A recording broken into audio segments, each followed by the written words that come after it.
ये माँ जी भी ना हर साल छठ पूजा मनाने यहीं आ जाती हैं और फिर मुझे टोका टाकी करती हैं।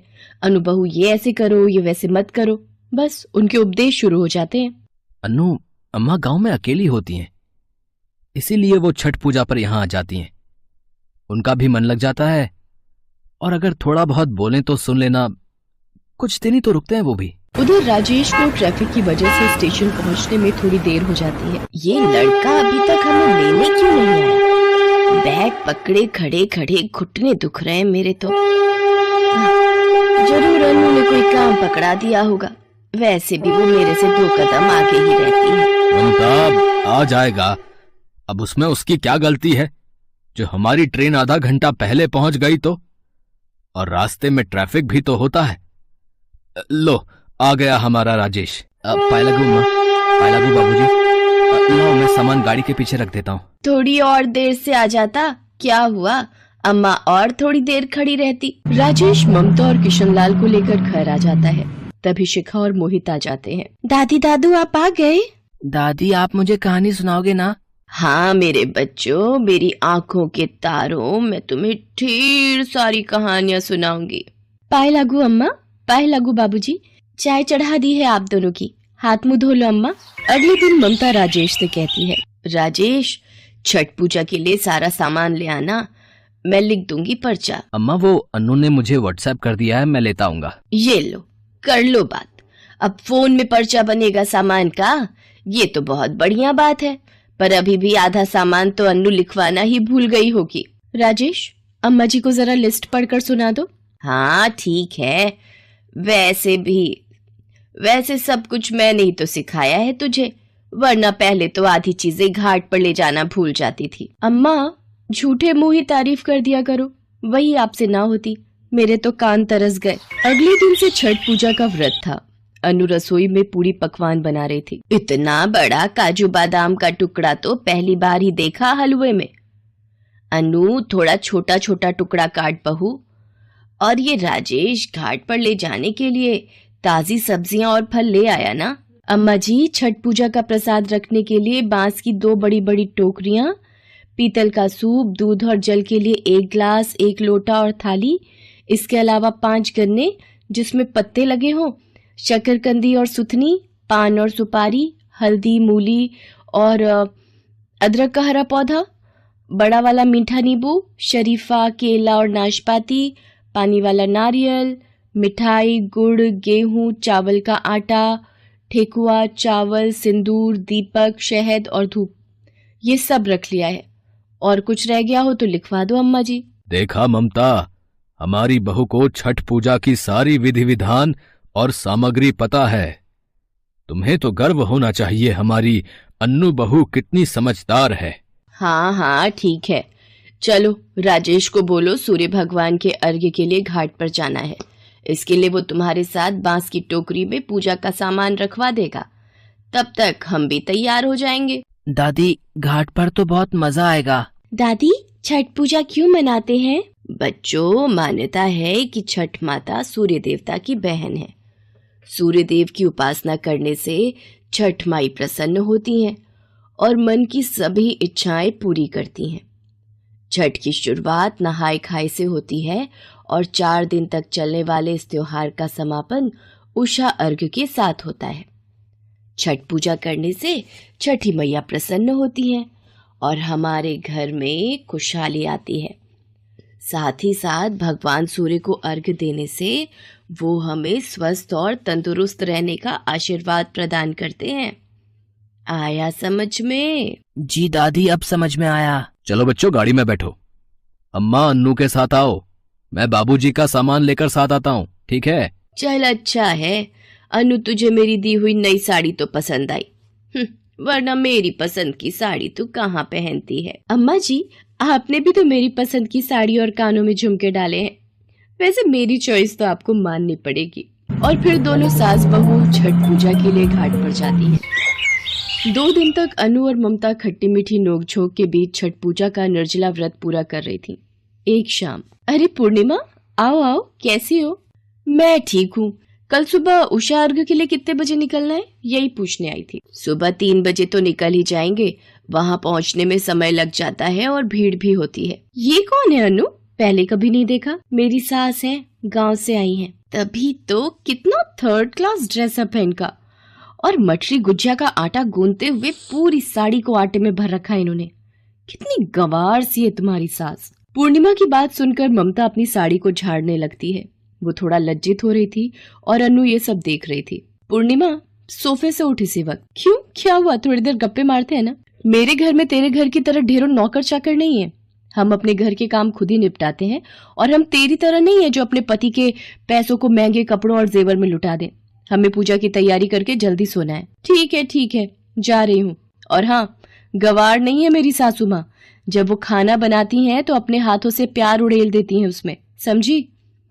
आज के बाद मेरी सासू माँ के खिलाफ एक लफ्ज भी कहा तो मुझसे बुरा कोई नहीं होगा। पूर्णिमा अपना सा मुंह लेकर चली जाती है। ममता अनु का ये रूप देखती है। उसकी आंखें आंसुओं से भर आती हैं। अम्मा जी, इन बेकार के दिखावा करने वालों की बात का बुरा मत मानिएगा। इन लोगों को अपनी भाषा में समझाना मुझे अच्छे से आता है। आज के बाद मेरे मुंह लगकर दिखाए ये पूर्णिमा की बच्ची। अनु, इधर आ, मेरे सीने से लग जा मेरी बच्ची। कौन कहता है बहू बेटी नहीं बन सकती? तुम तो मेरी बेटी बहू दोनों हो। और फिर ममता और अनु एक दूसरे के गले लग जाते हैं। अगले दिन सब लोग सुबह उठकर उषा अर्घ्य के लिए जाते हैं। ममता और अनु पानी के बीच में खड़े होकर उगते हुए सूरज को जल अर्पित करती हैं। सब मिलकर पूरे विधि विधान से छठ मैया और भगवान सूर्य की उपासना करते हैं। घर आकर जब किशन लाल और राजेश ममता और अनु में नोकझोंक नहीं देखते हैं तो उन्हें भी बड़ी हैरानी होती है। अब राजेश बेटा, ये दोनों सास बहू में अचानक प्रेम कैसे उमड़ पड़ा? कोई तो बात है। लगता है छठ मैया की कृपा से इन दोनों के बीच प्यार का रंग और गहरा हो गया है। और फिर सब मिलकर छठ पूजा का प्रसाद ग्रहण करते हैं और छठ मैया को शीश झुकाकर नमन करते हैं। क्यों इतनी देर क्यों लगा दी आने में? सारा काम पड़ा है और तू अब आ रही है? तुझे पता है ना कल से छठ पूजा शुरू है, मेरा व्रत है। मालकिन, वो बच्चों को स्कूल छोड़ने चली गई थी। आज उनके पापा की तबीयत ठीक नहीं है। ये अच्छा बहाना है। रोज तू कोई ना कोई बहाना बना लेती है देर से आने का। जाकर पहले बर्तन कर ले। और सुन, शाम को मशीन लगा लियो, कपड़े पड़े हैं धोने को। मालकिन, कल मेरा भी छठ पूजा व्रत है। मैं शाम को जल्दी आकर काम कर जाऊं? ठीक है, कर जाइयो। अब जाकर काम कर। खड़ी क्यों है? अब क्या हुआ? मालकिन, वो छठ पूजा के लिए सामान खरीदना था, कुछ रुपए एडवांस चाहिए थे। शाम को कपड़े धोने आएगी, फिर बात करूंगी। अभी मैं काम कर रही हूँ, अभी जा। शोभा काम निपटाकर घर आ जाती है। शोभा, ये 200 रुपए रख ले। मैंने मालिक से उधार मांगे थे, कल तेरी पूजा के काम आ जाएंगे। मैंने मालकिन से भी पैसे मांगे हैं। शाम को वो मुझे एडवांस थोड़े से रुपए दे देंगी। मम्मी, तुम्हारा छठ पूजा का व्रत है तो तुम खीर पूरी और सब्जी बनाओगी ना? हाँ शालू बिटिया, मैं तुम सबके लिए प्रसाद बनाऊंगी। शोभा शाम के समय कपड़े धोने के लिए जाती है। ढेरों कपड़े धोने के बाद शोभा अपनी मालकिन से कुछ रुपए मांगती है। उस समय मालकिन अपनी छठ पूजा के लिए सामान मंगा कर रख रही थी। रामदीन, ये पूजा का सारा सामान रसोई में रख दे। फल, मेवा, बांस की टोकरी और भी सारा सामान जो भी छठ पूजा का है बिल्कुल तरीके से रसोई में रखना। सुषमा, और कुछ मंगाना है तो बता दो, मैं बाजार जा रहा हूँ, लेता आऊंगा। मालकिन, वो कपड़े धुल गए थे। वो सुबह मैंने आपसे कहा था कुछ रुपए एडवांस के दे देती, मुझे पूजा के लिए सामान लेना है। अभी रुक जा, देख नहीं रही है काम कर रही हूँ, थोड़ी देर इंतजार कर। शोभा पैसे लेने के इंतजार में खड़ी रहती है और उसकी मालकिन छठ पूजा के सामान की लिस्ट बनाती रहती है। शोभा को खड़े खड़े 1 घंटा बीत जाता है। इतनी देर में मालकिन का पति भी सामान लेकर घर आ जाता है। अच्छा हुआ तुम बाकी का सामान ले आए। पता नहीं, कल से व्रत शुरू है, अब शुरू करूंगी तो सुबह तक तैयारी कर पाऊंगी। मालकिन, रात होने वाली है, मुझे बाजार भी निकलना है। बाजार में भीड़ हो जाएगी, आप मुझे वो पैसे दे देती। पैसे तो मैं दे देती, पर हमारा इतना खर्चा हो गया है। अब तू ही बता, तू ऐसे एडवांस रुपए मांगती रहेगी तो हम तो तर गए। मैं एडवांस नहीं दे सकती। देख, पहले ही हमारा छठ पूजा के लिए इतना खर्चा हो गया है। अब मैं तेरे मालिक से अगर कहूंगी कि तू एडवांस रुपए मांग रही है तो वो मना कर देंगे, इसलिए मैं नहीं दे सकती। मालकिन, पर आप तो कह रही थी शाम को आप दे दोगी, मेरा व्रत है। मालकिन, मुझे बहुत जरूरत है पैसों की। आजकल सूप, दौरा, सब कुछ, बांस की टोकरी बहुत महंगा आता है। कम से कम 2000 से 3000 रुपए का सामान आएगा। मालकिन, नहीं, तू चाहे मुझे सही समझ या गलत समझ, मैं अभी नहीं दे सकती। अभी तेरे मालिक कमरे में सो गए हैं, अभी तू जा, मेरा दिमाग मत खा।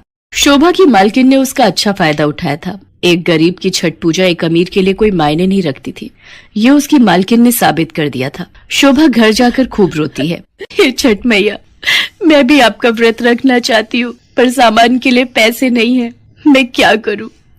घर में पूरी पकवान कैसे बनाऊंगी मैया? शोभा के पास जो थोड़ा बहुत सामान था वो उसी से ही अगले दिन व्रत को प्रारंभ करती है और घाट पर पूजा करने जाती है। उसी घाट पर शोभा की मालकिन भी पूजा करने के लिए आई हुई थी।